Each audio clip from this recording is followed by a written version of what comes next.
opened here in 1888. Also brand new for the time. This hotel, it's electric.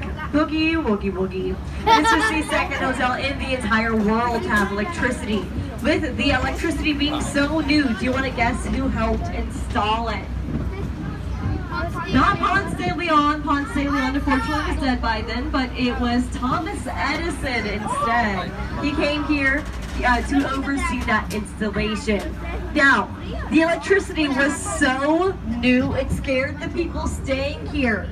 They didn't use it. It scared them. So Henry Flagler hired teenagers from the area, and for 75 cents a day, all they did was turn on and off the light switches. And that was a lot of money to do just that.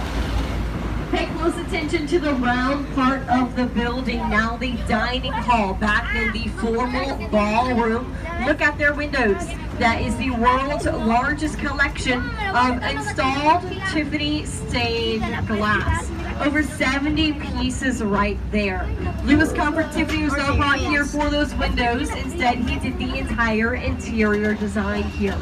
This hotel only open a few months of the year, January, February, and March.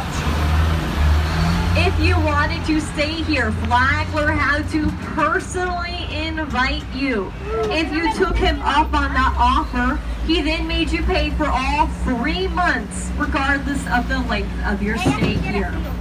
These chains, they should be in every pirate movie ever, but they are not. These are called harbor chains. Lay them down the bottom of our bay.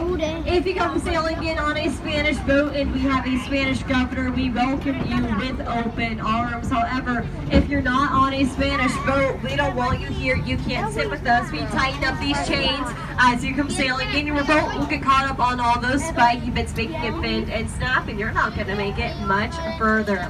This statue is a life-size statue of Flagler post-war, but he was in his 50s. At that time, one of the richest men in the entire world. His net worth in today's money around 12.5 billion. That's billion with a B. This right here was a vacation home for a man named Franklin Smith. Franklin Smith was a self-taught architect from Boston. He and his family went on vacation to Spain. They visited the Alhambra Palace, and when they got there, they were like, whoa, cool palace. They wanted a house just like it. That's what Smith built them here using the poured concrete technique. This is a technique that he did master as an architect. This makes the first house here in the state of Florida built using it. If you don't know how that works, you have a form in the shape of the building like a giant cookie cutter. Fill that form up with concrete. Let that concrete harden, raise the form, repeat that process. Keep doing that until you have your desired height, giving it this layered look right here. This is a very sturdy construction method, how they build modern skyscrapers to this day. Now, this is the Via Zareta Museum. It is an antiquities museum with self-guided audio tours in English, French, and Spanish.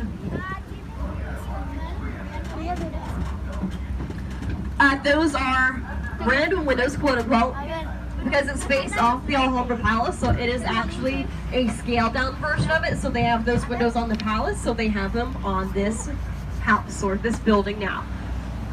But Franklin Smith, he was a very good friend of Henry Flagler's. He did assist Henry Flagler in the construction of his hotels and of his churches. By the time he made it directly across the street here to the Ponce de Leon Hotel, I think his technique was refined just a little. Nothing against the Via Zareta. It is a beautiful building in its own right. He just had it more sleek here across the street. Now those balconies up top, those were the presidential suites for the hotel. In total, we did have 5 presidents stay here. I want to talk about President Theodore Roosevelt in particular. He came here in a very out-of-season visit in October. They did everything they could to have this hotel up and running for him. It was said after the fact by Henry Flagler's brother, he never once thanked them for having this hotel up and running for him. Honestly, I think that is just a little rude.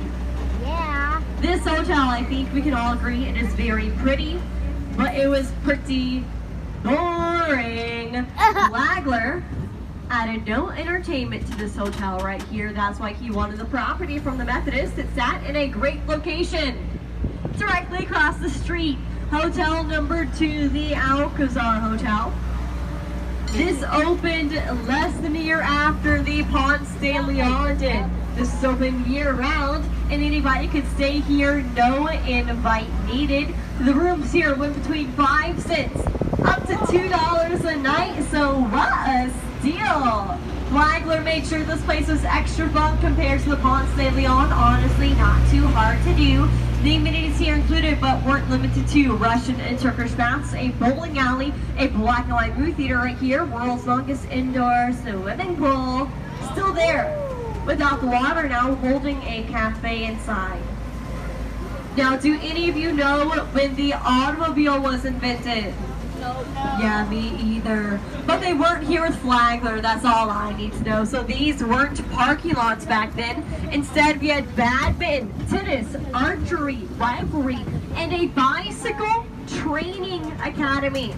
Because you needed a driver's license to ride a bike here in the city. Yeah, crazy. Time to change here quite a bit. I have a question. What's your question? Why the automobiles here are so big? Why are they so big? Because a lot were built by Henry Flagler, and Henry Flagler liked to be over the top. But welcome to Lincolnville, of course, named after Abraham Lincoln. Now, St. Augustine here was one of the most important cities in the Southeast during the abolitionist movement. We were a freed city here, full of free and escaped slaves. We welcomed those folks here with open arms. We gave them land. We helped them build the houses you see around. These houses we